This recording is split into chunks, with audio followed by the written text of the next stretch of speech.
intermediate step of the effect of culture on beliefs and preferences or on political and institutional outcomes. And then, one can do this from culture to the intermediate outcome, from the intermediate outcome to the final, or simply from the intermediate to the final. So there are papers in all of those, all of those types. Okay, so now I want to go into the methodology of testing for cultural effects. And what I can see in the literature are three approaches, and then I'll give you ours, which is based also on this decomposition that we were talking about. Okay. So, a very typical approach is to look. All of these approaches do the same trick. So they get data on immigrants, right? In a particular country, the immigrants are faced with the same policies and institutions, but they differ in the outcome, right? It can be a household financial outcome. It can be the other things, fertility, whatever we saw. And then what you have here, this first approach is to say, okay, here is the outcome, in our case, economic financial decision of individual I from immigrant group J, okay?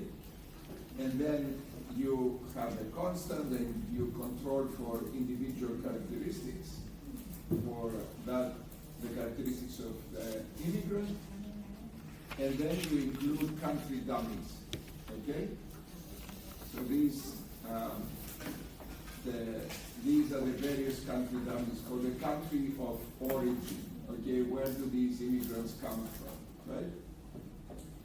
So then the test becomes, or the issue becomes to see if the coefficients on these dummies are statistically significant, okay? And also different from each other. There is always, the home country dummy which gets excluded, and then you see if there is statistical significance of the other dummies. Okay. Now, what is the problem or the feature of this approach? It is that all the lambdas here, all the coefficients of individual characteristics are assumed to be the same, okay? So in other words, income or occupation is supposed to affect your the stockholding decision of the immigrants the same way, regardless of their origin, right? So the effect of the origin only shows up in the constant, if you like, of this, or the constants of this regression. Okay. So that's approach number one, and it has been used quite a bit. Then you get approach number two, which is, again, you look at the outcome, the economic or financial decision of the individual. You regress that on, a constant on the individual controls, demographic and other controls that you observe in the data set, right? But here you don't include a country dummy, but you include a proxy for culture. And this proxy for culture is something specific in this second case. So if you are talking about stockholding here, for example, as an outcome, this would be average stockholding, if this is stockholding participation of the immigrant in the host country, this would be average, stock market participation of households in the home country. Okay? So the idea is that somehow the tendency of people to participate in the home country captures the relevant cultural aspects for stockholding, and they are the cultural, it is the cultural baggage, right, of the immigrant that the immigrant brings to the host country, okay, and it influences the immigrant's stockholding participation decision in the home country. Now, again, what are the issues one can think about? I mean, this has also been done. I mean, I think it is interesting, I think it is useful.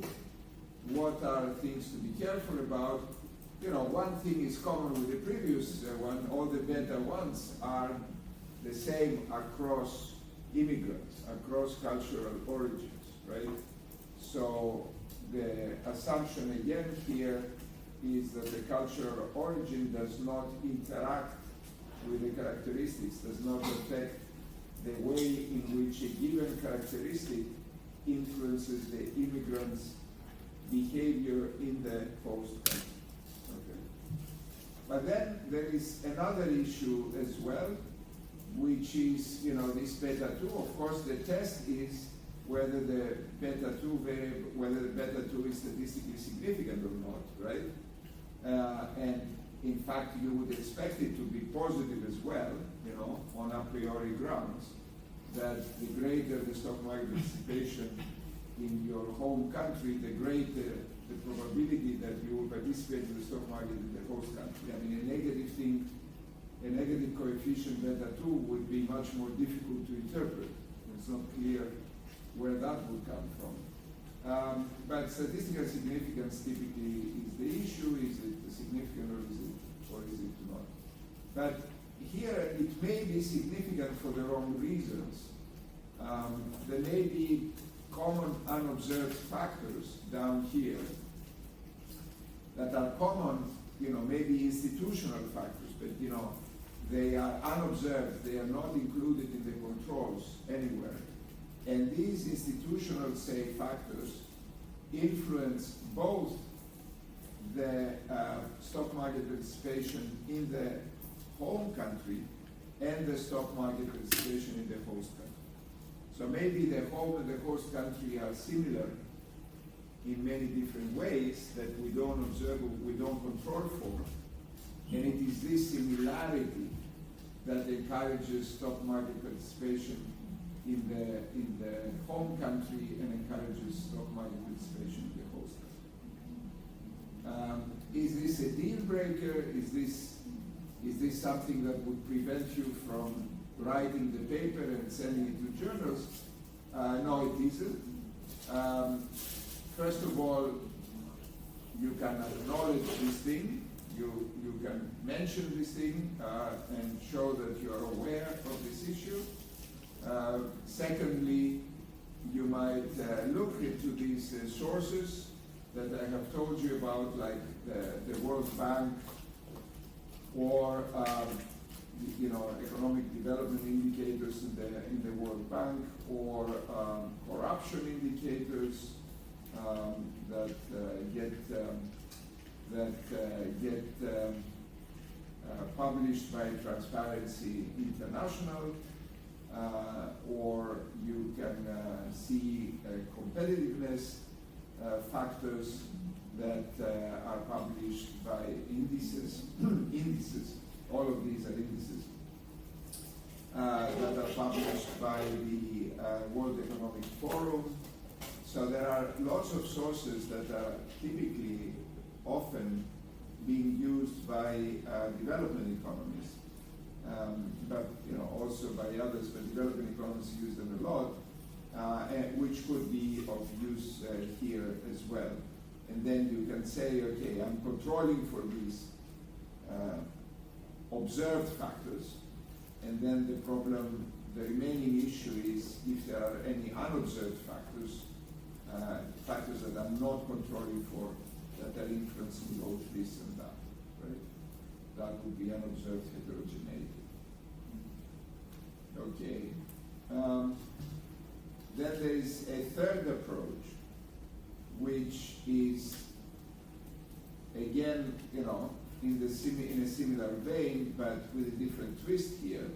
So again, you have the financial economic outcome of the household. You have the constant you're controlling for household characteristics. And here, instead of controlling for Z bar or Z tilde or whatever, you know, the same outcome but in the home country, as we were doing in the previous case, here you are controlling for some key institutional feature, institutional quality, for example, or some key feature of the home country that is likely to be capturing, you know, the relevance of culture for the host country, you know, for behavior in the host country. Okay? So you could have here investor protection in the home country. I mean, like I suggested in the examples, there was a paper that was using investor protection in the home country as a factor influencing, you know, participation in stock market participation in the host country. Now, what are the problems with this? I mean, again, it's interesting and it's useful. Absolutely, you know, it's not something to shoot down. But what are the limitations or issues to bear in mind? So one is, you know, okay. So one is that the controls here, all the things, the demographic and other characteristics that you are controlling for, again, they have the same coefficient, regardless of the country of origin. You know, then, you know, and then you might say, then you might say, can I interact, you know, and this is the same here, okay, the same here and the same here. Maybe we go back to this issue. How can we get away from the fact that we're assuming the same coefficient in all the countries? Okay, so we could interact each characteristic with the country dummy, right? But people, you know, don't normally do that, right? But that could be a way out of this. But you know, in existing literature, this is not being done. And then the point number 2, you can have, you know, how did you choose this indicator exactly, right? So here you were saying the same type of behavior in the home country, so you have some basis on which to choose this indicator. How did you choose this indicator? So you would need, it's not impossible, but you would need to make sure you justify the choice. I mean, you can say that investor protection, of course, is a factor, a regulatory factor, legal regulatory factor that should influence stock market participation. If investors know and can trust that they are not going to be cheated, and if they are cheated by account managers, by financial advisors, etc., then they can sue them and they can get some compensation for that, right? So that's a factor that one would expect would influence stock market participation, certainly in the home country, and to see if this factor, despite the fact that you have moved in a different legal regulatory environment, I mean, the host country doesn't necessarily have the same regulatory environment as the home country did, that you are still being influenced by this feeling of, you know, by this feeling of being protected from fraud or being unprotected from fraud in the original home country. Yeah? That is relevant. That is a sign of cultural persistence. And of course,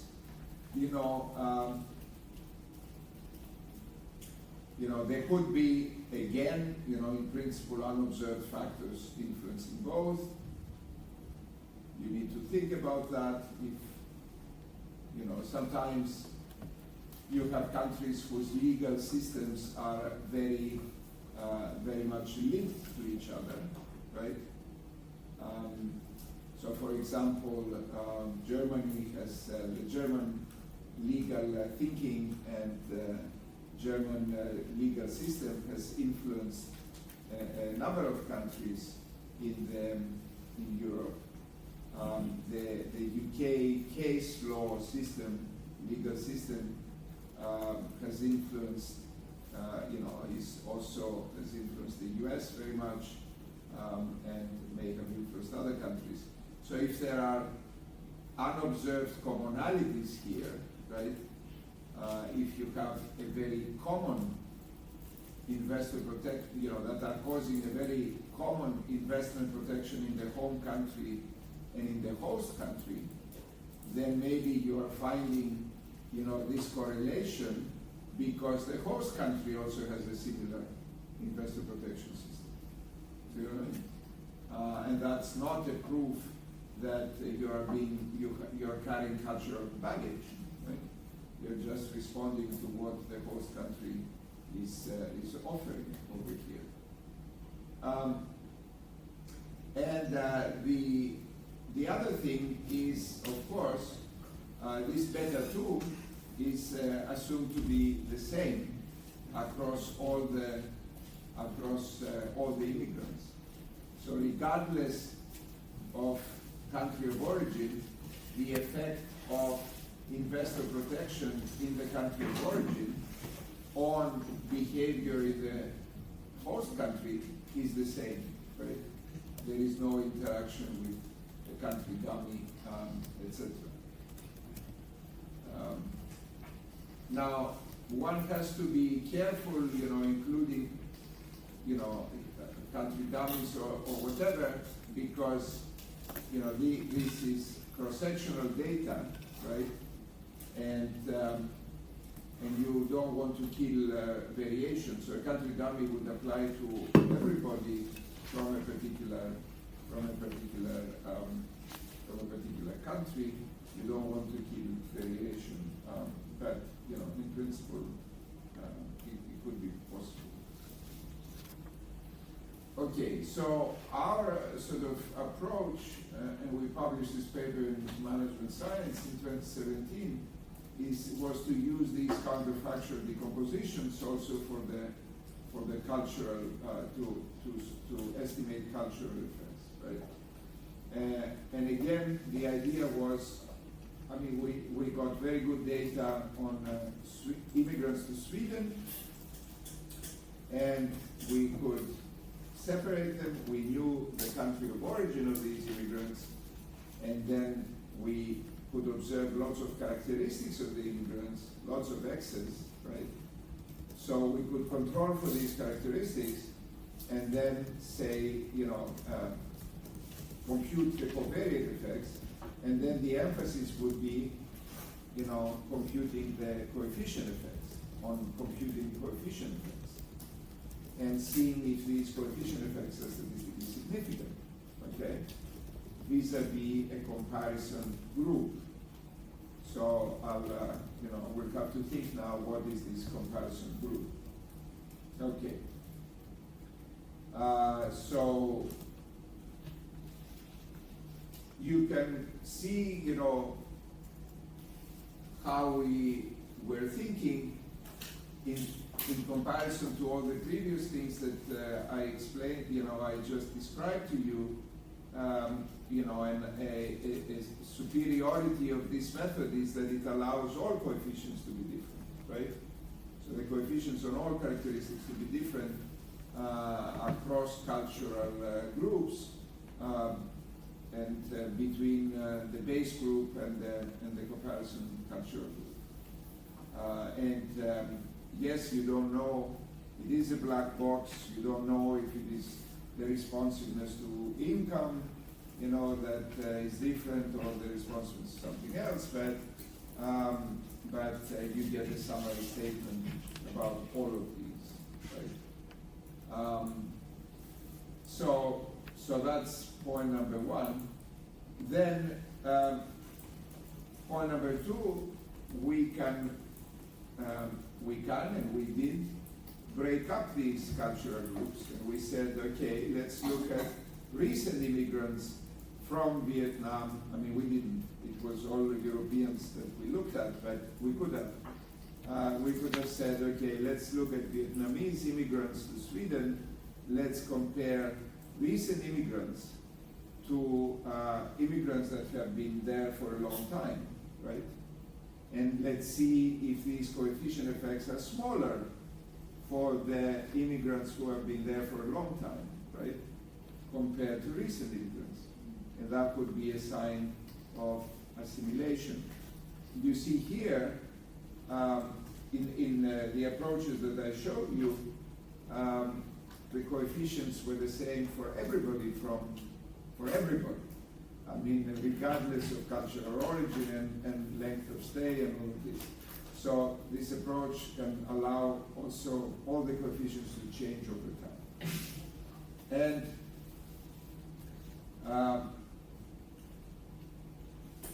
And third, this can be done more generally.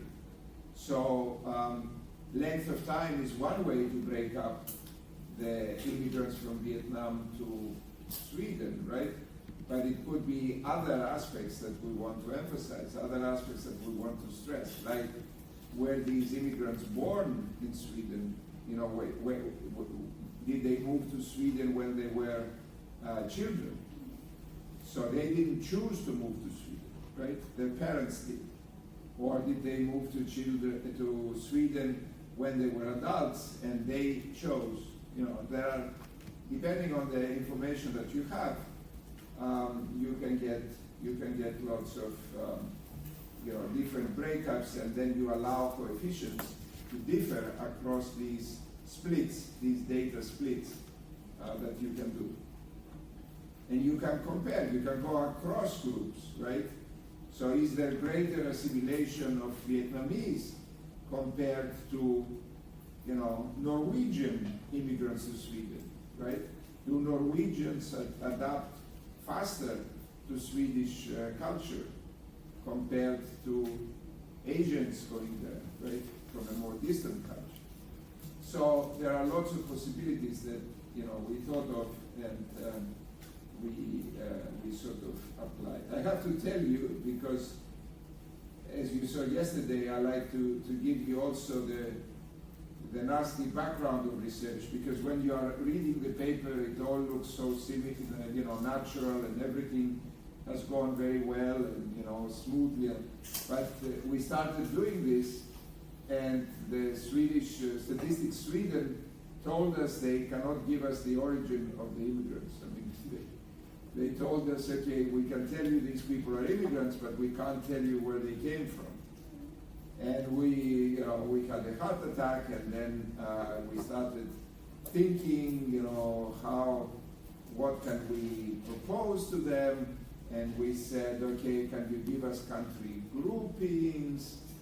Can you, mask the data some way? Don't give us that it's Vietnam, but give it. I mean, okay, as I said, we were doing it for Europe, so don't tell us that it is, Greece, but tell us that it's the Balkans, the broader geographical area or something like that.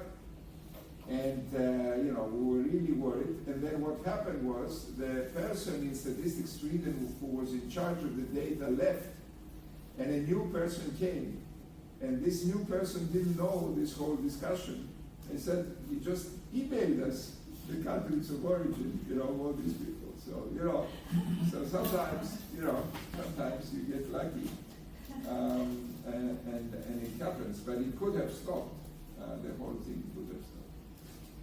So here, I'm not going to surprise you at all. This is the same thing that, the same methodology that I introduced yesterday, we were discussing yesterday. We only looked at participation rates, not at amounts. And, you know, again, so you have to choose a base. And, you know, we need to think now what the base is in this case. And then this is this is the participation rate in the base group, and here is the participation rate in culture group I. Okay, say stock market participation, debt participation, home ownership. We looked at all three, and we construct this counterfactual. So we run the probit in the base group. We get the coefficients. The probit coefficients from the base group, we combine them with the x's, the characteristics from the cultural group, and we compute for each member of the cultural group the participation probability, and we take the average across all the members of the cultural group, and that's the average participation probability, counterfactual participation probability. So these are the covariate effects, and these are the coefficient effects. And for this application, you know, the $1 million question is the coefficient effect. You know, the covariate effects, they're not, you know, totally uninteresting. You could see how much maybe assimilation there is, right, in terms of characteristics of these households. You know, in the home country, how close are they to the base group in terms of their characteristics? But we didn't go there. We really focused on this, which, you know, if they are facing the same policies and institutions, this would be a proxy for culture. Okay, so let's think now about what the base group can be. So we are doing two things, right? One thing is, do cultural differences exist, right? That's the first question. The second question is, do they go away with time in the country, right? So is there convergence? Is there assimilation in culture? Okay. So for the first question, do cultural differences exist? We started doing this research comparing, choosing as the base group Swedes, right? So households where both partners, you know, either single households or two-person, two adult households where both partners were Swedish citizens, okay? So really Swedes. And we were finding differences, you know, coefficient effects, etc. And then somebody told, you know, people told us when we were presenting it, but just a second, you are comparing Swedes to immigrants, and, you know, immigrants are immigrants, right? And Swedes are Swedes. And you are comparing apples and oranges in some sense. And in particular, one key consideration might be discrimination against immigrants, right? So what if, you know, immigrants, just because they are immigrants, they are being discriminated against, and that's why you are getting the coefficient effects.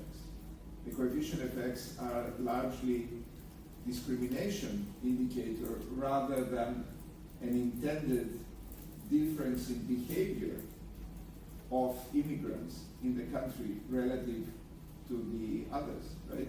Relative to the Swedes, to the natives. And we did take this criticism seriously, and we said, okay, if it is about culture, we should be able to find these effects if we take a culture, an immigrant group to which Swedes are culturally similar, right? So you will see how we are finding cultural similarity, but it's actually, we took the Northern Europeans, right? The Northern cultural group members. We showed that Sweden belongs in the Northern Europeans, and I'll tell you how. We did this in two independent ways. But, it doesn't surprise you. Of course, Sweden is a Northern European country. So we found that Sweden is part of the Northern culture. We excluded Swedes. We didn't look at Swedes. We chose as the base cultural group the Northern immigrant group. And then you say, we're likely to be really controlling for discrimination, general discrimination vis-a-vis immigrants. Now, if you push me, if you put a rifle to my head, I will admit to you that there is something that we can't eliminate, which could be differential discrimination across immigrants, right? So the Swedes are looking at the Northerners, and they are saying, oh, they are our brothers and sisters, so we're not discriminating vis-a-vis the Norwegians and the Scandinavians generally and the others, right? But we are discriminating against the Southerners, for example, or the Turks or whoever else, right? And that is an issue. I mean, that we can't completely eliminate. But what we have done was we looked at attitudes of, because there are some surveys, attitudes of Swedes vis-a-vis immigrants in general.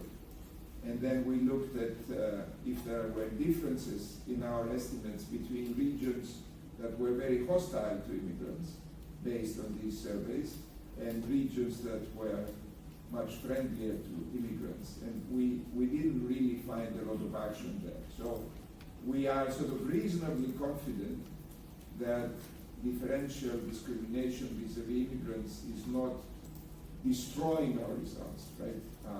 But it could be contaminating them a little bit. Okay. And then when we come to assimilation, right?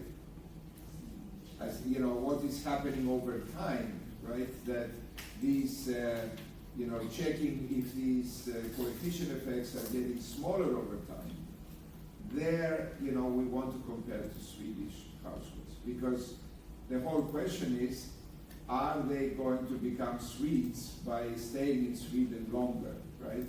Are they going to become culturally similar to the Swedes by staying in Sweden longer? And for that exercise, the base group is Swedish households. Okay. So, yeah.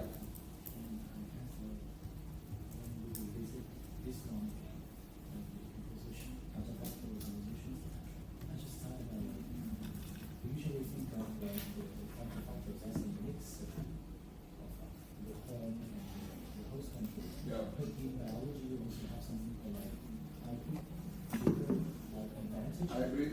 Vigor is not like the advantage of, for example, like the parents might not be so tall, but their children can be so strong. So I think they also sense that immigrants are some kind of like mutants. They have some specific characteristic.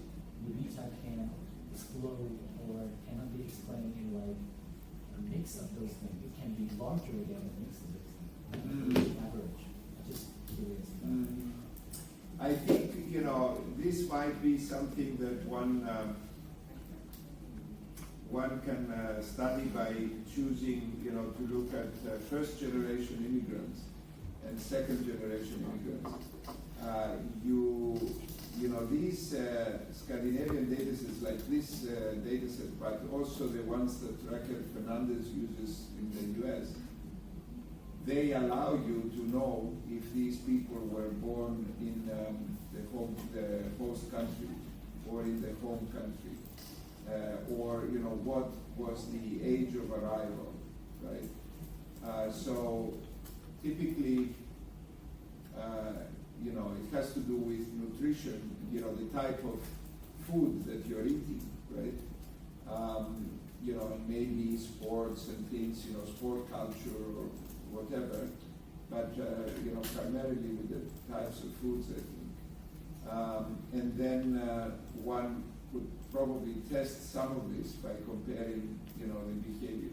The problem with these things, and we would compare behavior of, as I told you, people that were brought in as children or were born in Sweden and their parents. The problem is that there may be other factors coming in as well. So, for example, people who come young, you may say they are exposed more to the foods, in the host country, and that partly explains this. But the other thing that's also going on is that they were less exposed to the institutions of the home country. So those who were brought in as children did not enter the labor market in their home country, right? So if there is any corruption there, if there are any special features in the home country labor market, they didn't experience them. And you get the others that came as adults and they had experience in the home country, and you're bringing them in, and they differ in this way. Now, you might compare the two, and you might say it's the height, it's this hybrid nature that's causing the difference. But I just told you another possibility, which is exposure to the home institutions, nothing to do with height or nutrition, but exposure to home institutions that is causing, maybe causing part of the difference. So you normally have, this doesn't kill, an idea, but one has to see, what are further dimensions in which these people might differ, and try to figure out, is there any way to control for that, to eliminate the influence of that? And sometimes you can, and sometimes you can't. So then you have to think, does it destroy my results? Does it reinforce my results? Or can I say in the end, it's consistent with this hypothesis and it's consistent with that hypothesis as well? So, yeah. Okay. So, we could, as I told you, because of the departure of that Statistics Sweden person, we had the exact origin of, we decided to focus on Europeans. There are Vietnamese immigrants in the sample, in the Swedish sample. But we decided, and actually even Vietnamese refugees, that we use in another paper, and I will tell you actually two other papers, and I'll tell you about those things.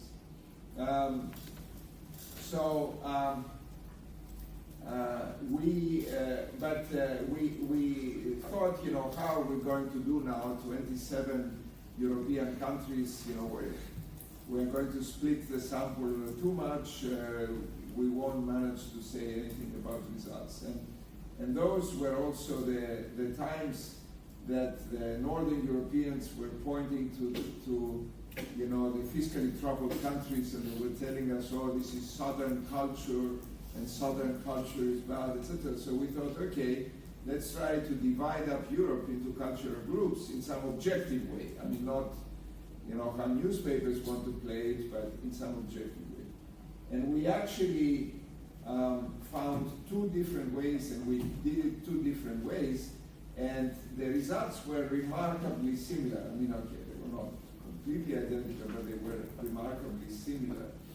And they are completely, the nice thing about it is that these ways were completely independent from the household portfolios data that we looked at. Right? They had nothing to do with that. Okay, we also considered first-generation immigrants to remove differences in formal institutions and policies. So these were people coming from that other culture and possibly with experience in the other culture. And then, you know, we looked at, yes, first generation immigrants, and we compared the ones that came in as children and the ones that came in as adults, but they are all first generation immigrants. So we derived differences in financial behavior, so these coefficient effects between immigrants from each cultural group and northern immigrants. This is what I was telling you. And we looked at three different things. So a risky financial asset, stocks. The data do not include stocks in retirement accounts. Remember what I told you, Sweden requires everybody to put 2.5% of their income in a fund as part of the first pillar, Social Security contributions. So there, you know, everybody would be sort of, you know, most people would participate in that, but the data do not include this. So it is about stock holding and everything other than retirement accounts. And then, so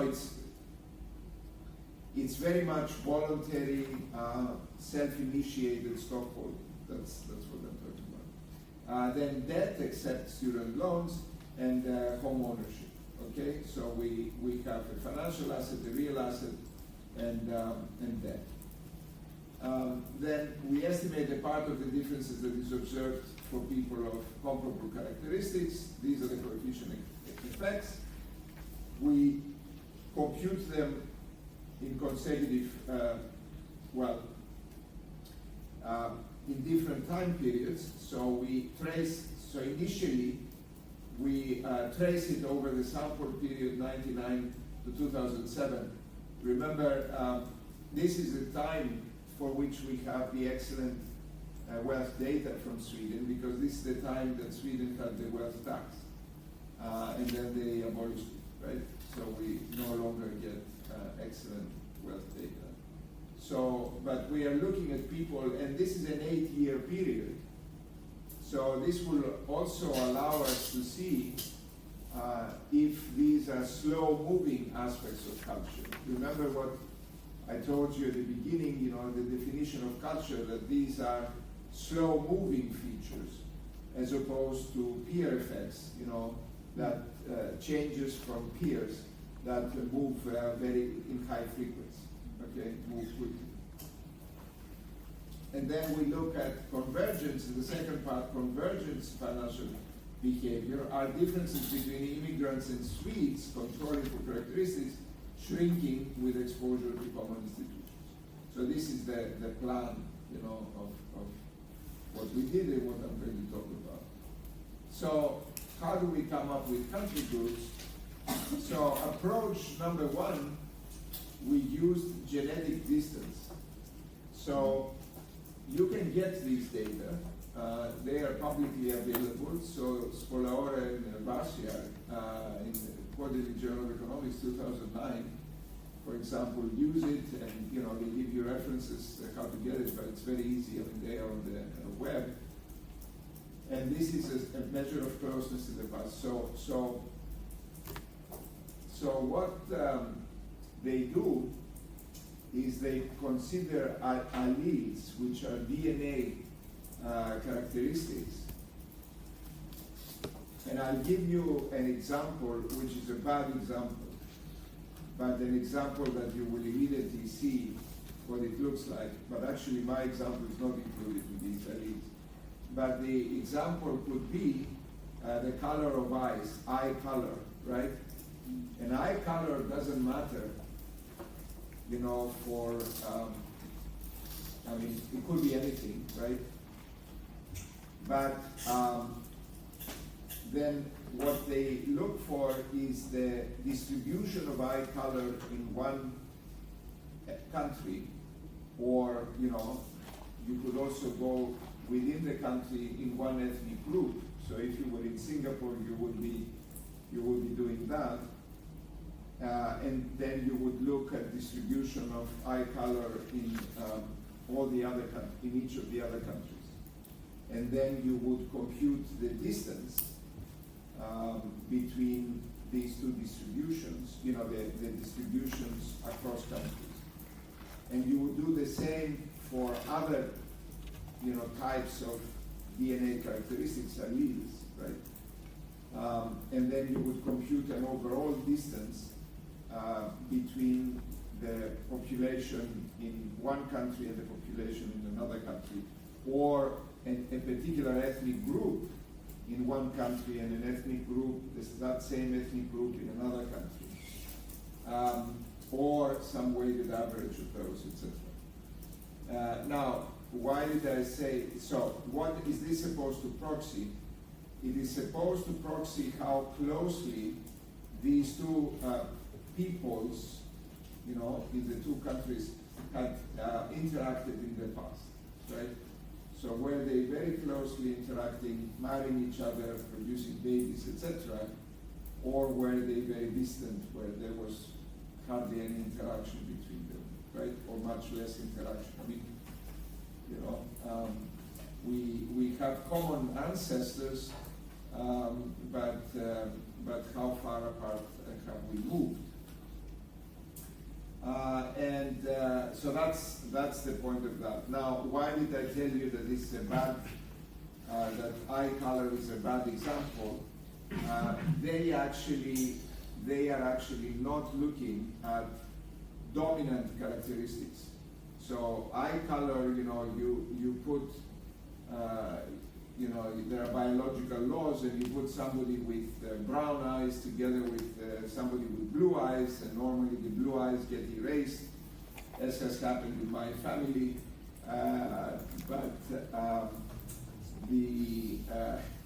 But even these biological laws are, as I found out from a biology professor who is a close friend, even these biology laws are like economics, you know, they are not laws, they are typical, what typically happens. So I have a Greek blonde, blue-eyed woman who married an Indian guy, and their kids have green eyes, etc. So, you know, it doesn't necessarily mean that it's always there, but you know, on average, certain characteristics are dominant, and they want to exclude those. They exclude those. Okay. So then, once you have these differences across countries, you know the genetic different distances, then you can construct dendrograms, right? Dendro is means tree in Greek, and they look like this, right?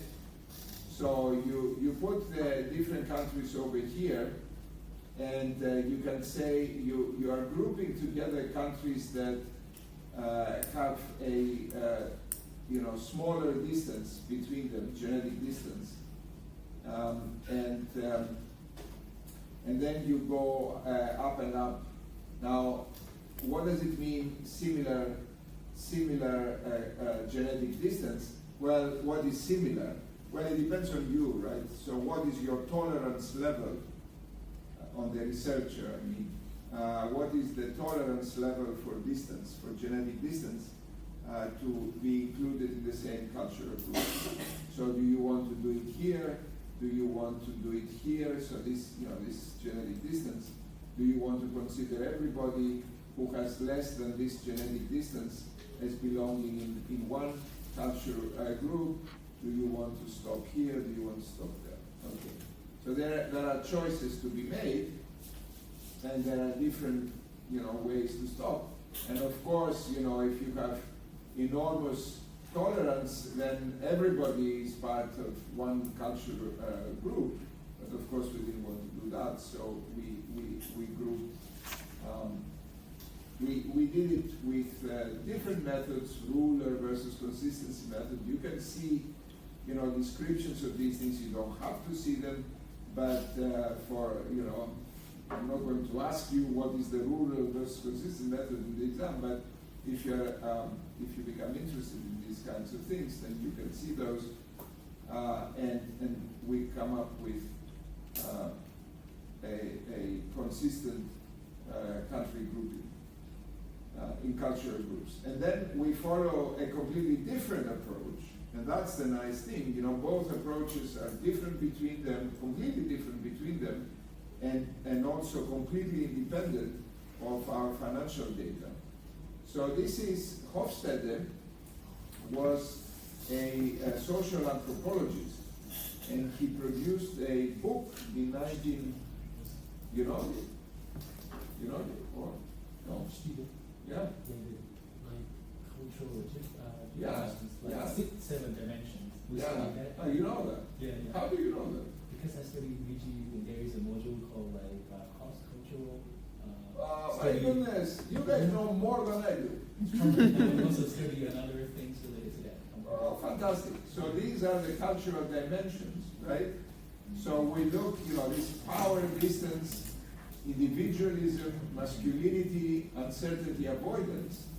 And, you know, based on those, we build a score, you know, using principal component analysis, and we classify countries according to this. And I must say that, you know, the groupings are very, very similar. But as I told you, you know, it can't be 100% identical. But here, this was based on a survey that he did. So his initial idea was, let's go to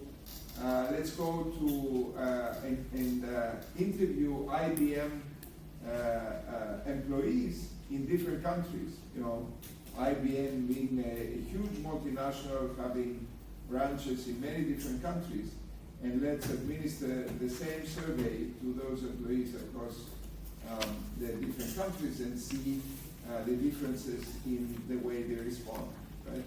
So how they handle power, you know, distance in power, what is the attitude to individualism, doing things on your own, as opposed to, you know, having homogeneous outcomes across people, masculinity, you know, gender roles, uncertainty avoidance. One could think immediately that it would have to do with risk aversion and stuff like that. Okay. So here are the results from the dominant genetic distance, and I'll tell you, you know, on this table again, you know, don't memorize the countries and how we, you know, broke them up, but actually it's quite fun to look at that.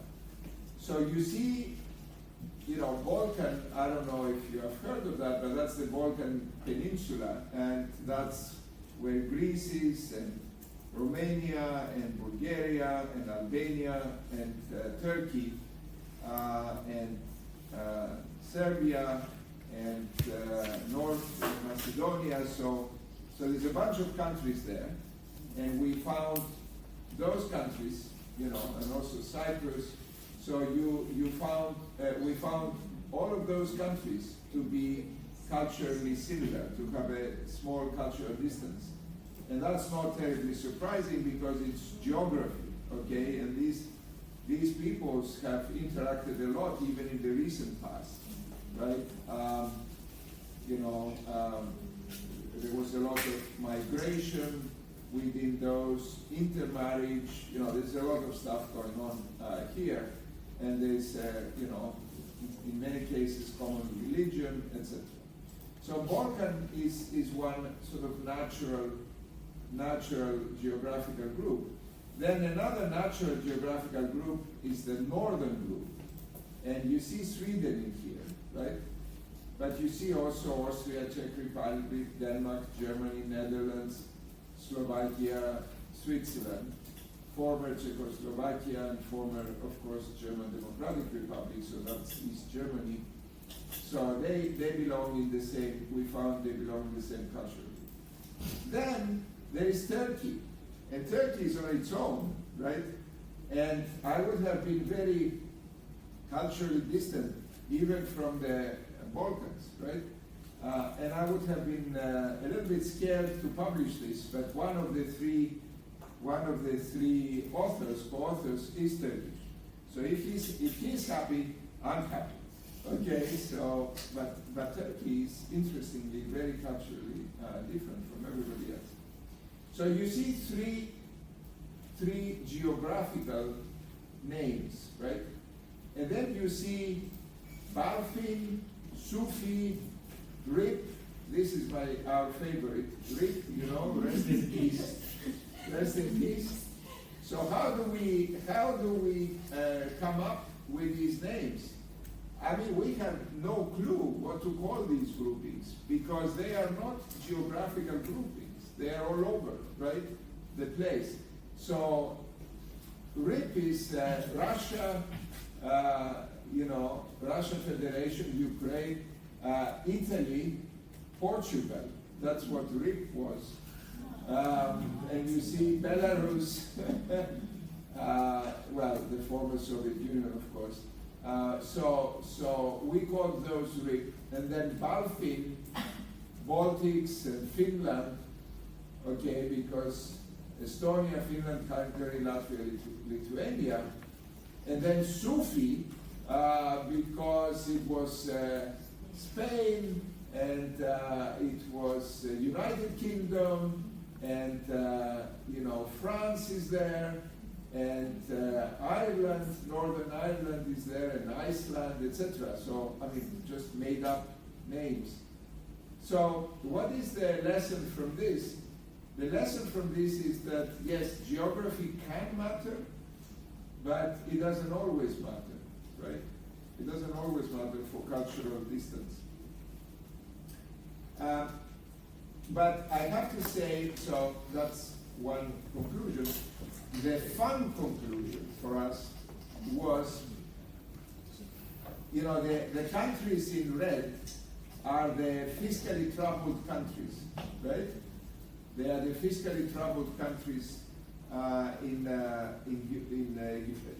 Europe, in the Eurozone, in the 2010s, right? And they are all over the place. I mean, the northern people were, Germans and the others were saying, oh, southern culture, but we are all over the place. There is no southern culture, right? However, all the complaining countries are in one culture group. So there is a northern culture. There is no southern culture. There is a northern culture. All the complainers are together, and they are blaming everybody else in all the other cultures. So that was a fun finding. Now, it has nothing to do, not much to do with the object of the paper, but we took great pride in pointing this out. Anyway, now, could you not have done this? Yes, you didn't need to do this. You could have actually gone country by country. I think, however, also for sample size reasons, etc., groupings are a good idea. You could have grouped also by religion if you thought that would be strength of different religions in different countries, if you thought that would be another cultural indicator. But we actually liked very much, these two that we did. Okay. Now, what kind of data did we have and, exist in Sweden? But before you I whet your appetite for Swedish data too much, Statistics Sweden does not let the data travel, right? So you could not sit here in Vietnam and start running regressions on Swedish data. And also in Germany, you could not be doing that. So you have to have a Swedish co-author based in Sweden who will be doing these things because they are given permission to do it. So get a Swedish co-author or start dating a Swedish co-author, and then you get the data. Okay, so that's the basic thing. Okay, so they have, but Sweden is tremendous. So they have this LINDA, longitudinal individual database. So they take, because they have everybody, right? the administrative data set is the entire population because they are taxing wealth, right? So they have everybody in the data set. It's not a sample of people, but they are drawing a sample out of everybody, right? Of all the people that they have. And they are putting it in this Linda. So that's a Linda sample. So this is an annual cross-sectional sample of around 300,000 individuals, or approximately 3% of the entire Swedish population, that includes some immigrants. Of course, it's a random sample, unavoidably it will include some immigrants. But then, because we want to do an immigrant study, we are boosting this sample. So we asked and we got 200,000 immigrants as well, right? So they drew from the rest of the population, they drew randomly an additional 200,000 individuals, which are approximately 20% of all immigrants in Sweden. So we were dealing with 500,000, a sample of 500,000 people. And we wanted to be very strict about whom we considered an immigrant. And we said an individual is included in the immigrant sample if she was born outside Sweden, right? So really, born outside Sweden. So that's the first generation. That's what we're talking about, the first generation people. And we were also strict on native. Who are the native households? Because of course there is intermarriage, right? Immigrants marrying Swedes.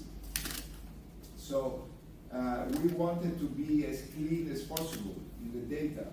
So if the household, a household is native, if the household head and the spouse, if any, or partner, if any, are born in Sweden, right? And both have Swedish citizenships, okay? So really, focusing on Swedes. And what would be an immigrant household if the household head was born outside Sweden, and here we are focusing on Europeans? You could do the same study with Asians, for example, or some other, or all immigrants, but we did it with European countries. Okay. Now, the sample is a balanced panel, okay? So what does it mean? Anybody who starts in our data, it's also observed throughout these 8 years, right? Now you may say, is this a problem? Could this be a problem for our analysis? Because here we have only happy customers, right? We have people, we don't have people who went to Sweden for a year and then saw what was there and went back crying, back home crying, right? Or protesting. So we have happy customers there that were at least these 8 years in Sweden.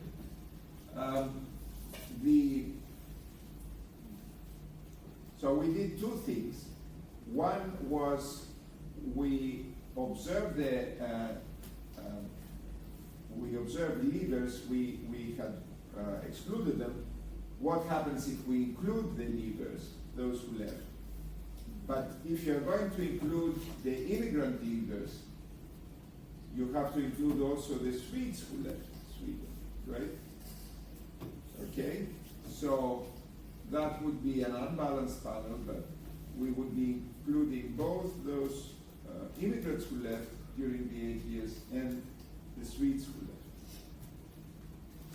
And we found similar results, or results that are slightly different, but in a direction that makes sense. So if you include the leavers, you are finding bigger coefficient effects, bigger cultural effects, right? Because the leavers are likely to have bigger cultural distances from, problems of adjusting culturally to Sweden. So you would expect to find bigger. You would expect to find bigger effects. It's not so clear that it would, because think of the Swedes who left. The Swedes who left don't like Sweden, right? Right? So maybe the Swedes who left are more similarly cultural to the immigrants also left, right? They don't like Sweden, they want to live in Italy. And the Italians don't like Sweden and want to live in Italy, right? So it's not so clear that by including or excluding leavers you're going to get, but actually, you know, the cultural effects are increasing a little bit. Okay. Do we have a conceptual problem with including focusing on happy customers, right? Well, our results are actually finding cultural differences, right? Cultural differences. If we were finding that all immigrants, that there were zero cultural effects on financial behavior, right? That immigrants, regarding of their culture, are starting to behave immediately like Swedes in the, you know, or like the northern immigrants in their financial behavior, then we might be accused of having a problem, right? Because we are including only the happy customers. So these are the people who are more likely less distant, right, from the northern immigrants, from the northern culture. And we're finding, if we were finding zero cultural effects, we might be biasing our sample towards finding zero cultural effects. But since we are finding statistically significant cultural effects, we are not subject to this criticism. Okay, so we excluded household heads under 18 years. Now, you may wonder, you know, how can you be a household head under 18? And what happens, remember, this is a wealth tax data set, right? So some Swedes and some immigrants were writing things in the name of their kids to reduce taxes or to avoid certain types of taxes. So if we see a household head that's under 18, then that's data that's probably weird, and we want to exclude it. And of course, we excluded very poor people. I mean, that is, you know, that is a very low. I mean, I could check now, but let's not waste time. But it is, this is Swedish krona, and it's a very low amount. Okay. Now, why am I going through so slowly? I'm going through so slowly to show you how important it is to be thinking about your data, right? And with microdata, you know, with macro data, you just download from somewhere and you say regress, right? And you get fun stuff. But when you come to microdata and, you know, household finance data, but also other types of data, there are so many different things that may be going in and may be going on that you want to clean your data set. The first, you know, step is to clean your data set from weird, strange cases, right? Okay. Now, differences, okay, as I told you, differences could be due to differential discrimination against immigrants, okay? So now we are comparing to northern immigrants, but maybe, the concern is maybe people are more friendly to northern immigrants than to Turks, okay? And we are finding bigger cultural distances, cultural effects for Turks because of this. Okay, so we look at this survey data provided by FSI. So this is the Swedish name for this, and you are welcome to try to pronounce that. Okay, so this is a survey conducted every year on a representative sample of Swedish inhabitants from different municipalities over the period from, okay, this got erased. No, that's anyway, but it is overlapping with that data. Okay, so questions to capture the attitudes of respondents about immigrants. So we use the share of people in the province, of Swedes in the province, who are asked, do you think that Sweden should continue taking in immigrants, refugees to the same extent as now? And then they respond to a lesser extent, okay? So we have too many immigrants, basically. That's about 55% on average. So the majority, on average, the majority of Swedes are saying we have too many immigrants, you know, let's stop getting so many. 11% don't respond. And we sort of control for the share in the particular municipality, the particular area. And our findings are robust to controlling for these attitudes. I should tell you, this morning I got the news that Trump is now forbidding native citizens of a set of countries from entering the US or being in the US. These countries do not include Vietnam, so you can be happy, but they include Afghanistan and Iran and a bunch of other countries. And I don't know how this is going to affect. Well, I know that this is going to create a lot of misery among these people because your passport should not be an indicator of how dangerous you are to the US. But anyway, yeah. But that's his argument. Yeah. Okay. Okay. So I'll show you pictures from now on pretty much, but we will be discussing, the things. So this is stock ownership. So these are all coefficient effects. Forget covariate effects.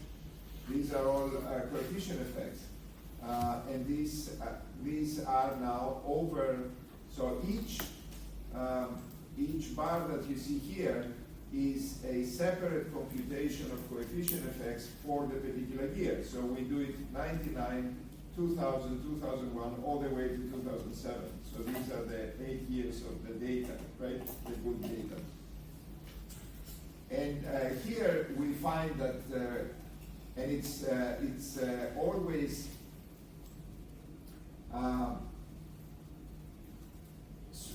northern group here minus cultural group I, other cultural group I, okay? Northern minus I. So you see here the Balkans, you see positive coefficient effect. This means that the northerners are significantly more likely to be investing in stocks than the Balkans are, and you see down here, there are these mustaches again are the confidence intervals, and here you see some groups are statistically significant, others are not relative to the northerners with respect to stock holding, but the Balkans are there.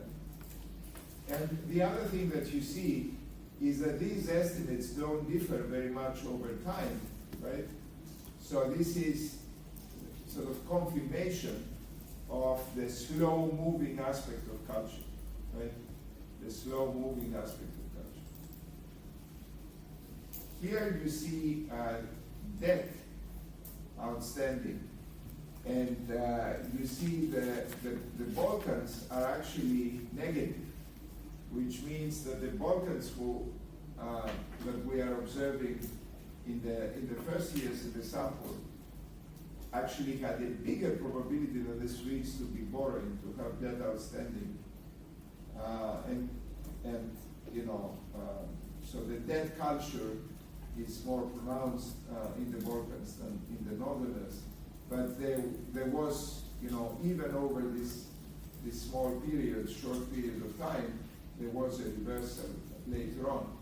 You see also pretty permanent differences, but you see Turks actually assimilating very quickly over these 3-4 years from a very different position compared to the rest. So the Turks were much less likely to have debt, and relatively quickly they adjusted.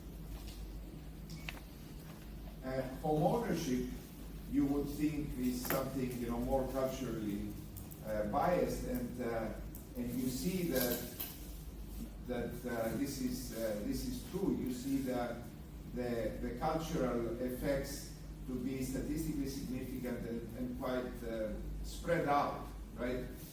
So you see, initially the Balkans and the Turks being up here, they are significantly less likely to be owning a home than the northern immigrants, controlling for their characteristics. But then you go to the other ones, Balfin, is close to zero, difference with northerners, and then we have the others somewhere in between. So the first question on whether there are statistically significant cultural differences, we answer with a yes. Now then, the assimilation question. So with exposure to Sweden, do things go, do things become more similar? Is behavior becoming more similar? So what are questions here? Can we see convergence so now the base group is Swedes, right? The base group is Swedes, not northern culture, not northern immigrants, because we want to see assimilation to Swedish pattern.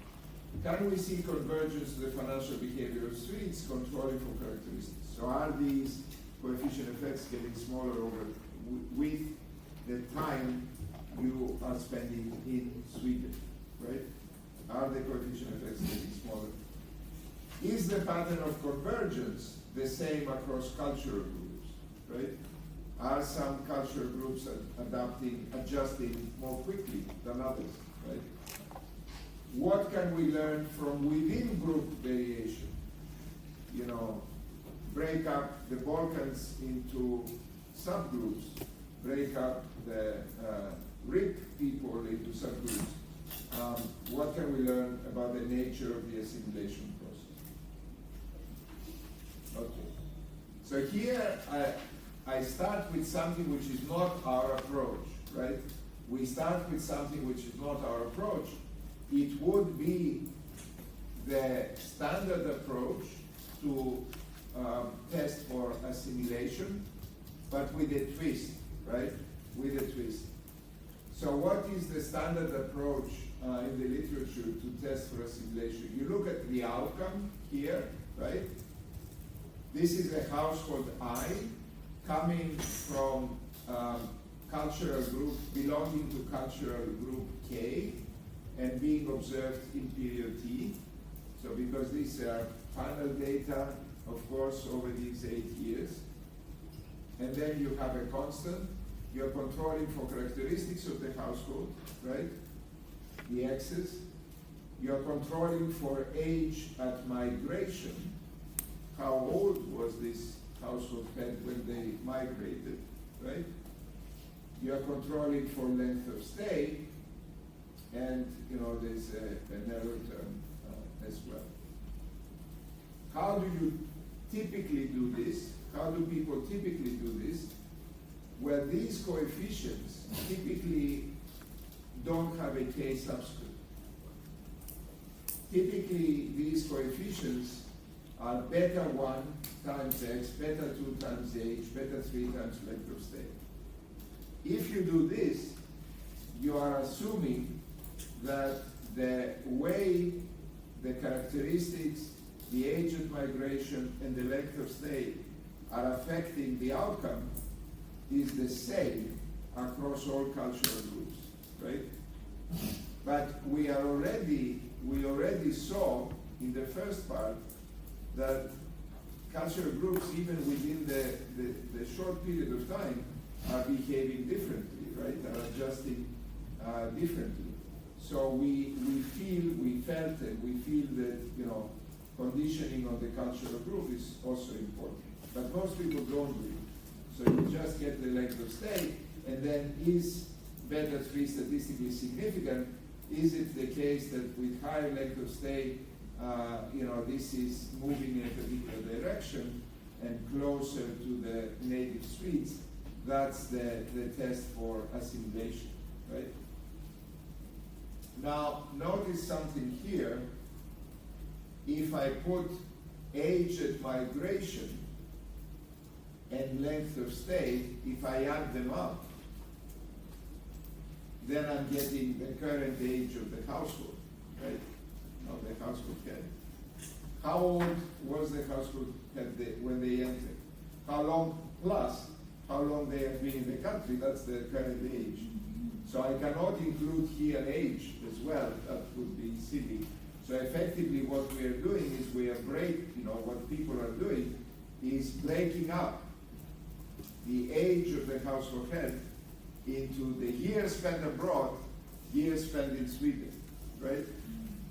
And then they are trying to see if years spent in Sweden controlling for years spent abroad matters, right?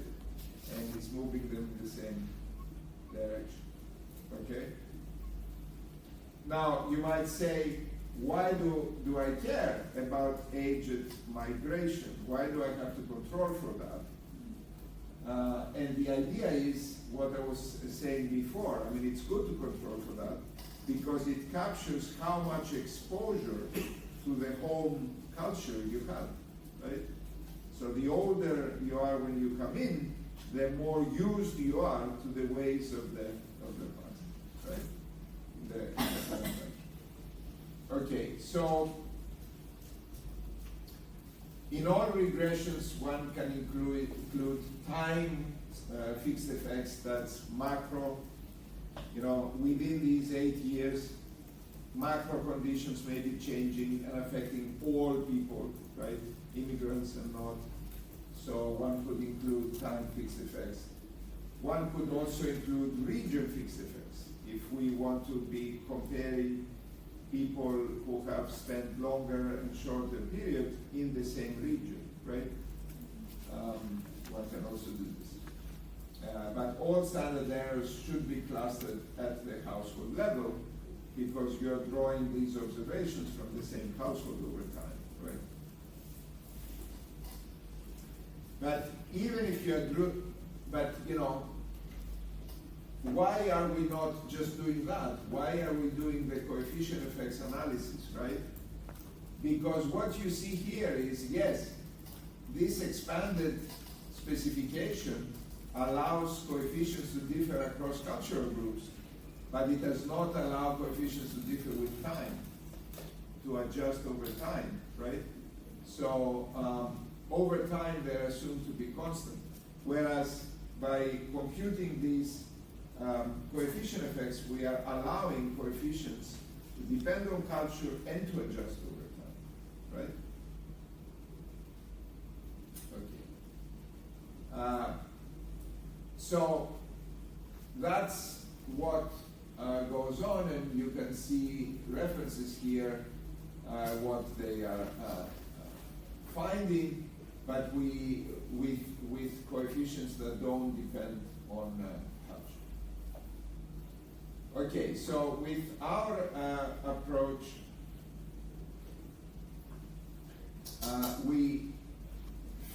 the first thing we do is we pull all the available waves from Linda, so the 8 years for each cultural group of immigrants separately. And then we split immigrants from a cultural groups. So suppose we take the Balkans, and we split the immigrants in each cultural group, say the Balkans, into 3 groups. People who have been in Sweden less than 10 years, so very recent immigrants. Intermediate immigrants, more than 10 years, less than 20. Long-term immigrants, more than 20 years, right? And we use native Swedes as the reference group, and we compute coefficient effects for between these 3 groups and native Swedes.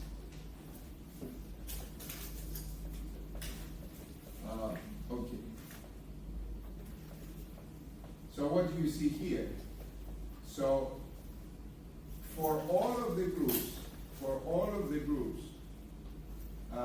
when we look at the recent immigrants have much higher coefficient effects, so much higher differences from Swedes than the long-term immigrants have. And the intermediate immigrants are somewhere in between, okay?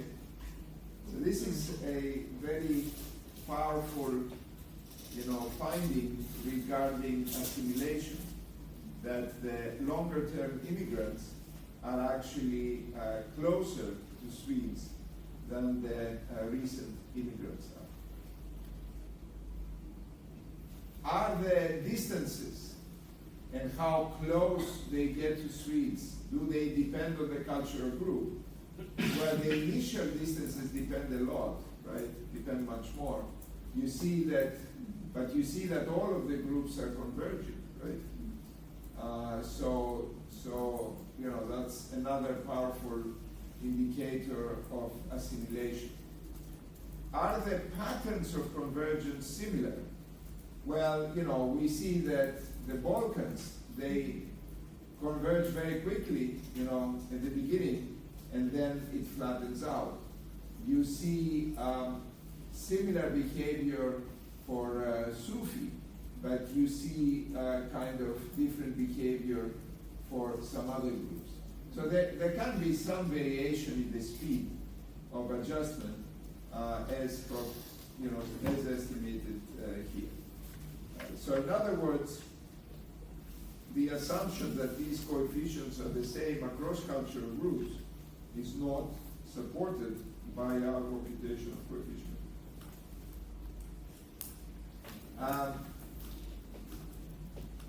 Okay.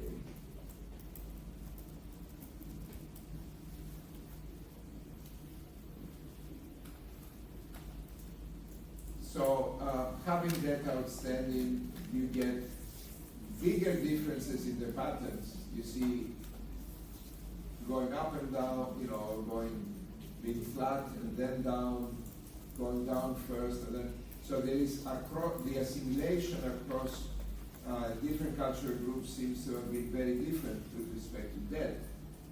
The assimilation pattern over time. With home ownership, again, you get different assimilation, but always, at the end, the groups are closer compared to where they were. Okay. So now we look at within cultural group variation again, but in a different dimension. So old-timers versus newcomers, age and immigration, less than 18 or more, exposure to the informal aspects of culture. We have great data, so we can observe the romantic life of these people. We can observe whether they got married to a native Swede or not, right? Okay, so let's think about what we could be getting, what we could be finding here. So I take now the Balkans again.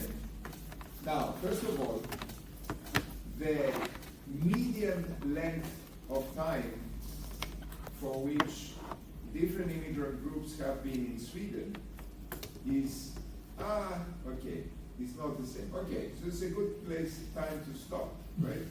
12 o'clock is a good time to stop. So, because, we are starting a slightly bigger discussion. So is this interesting?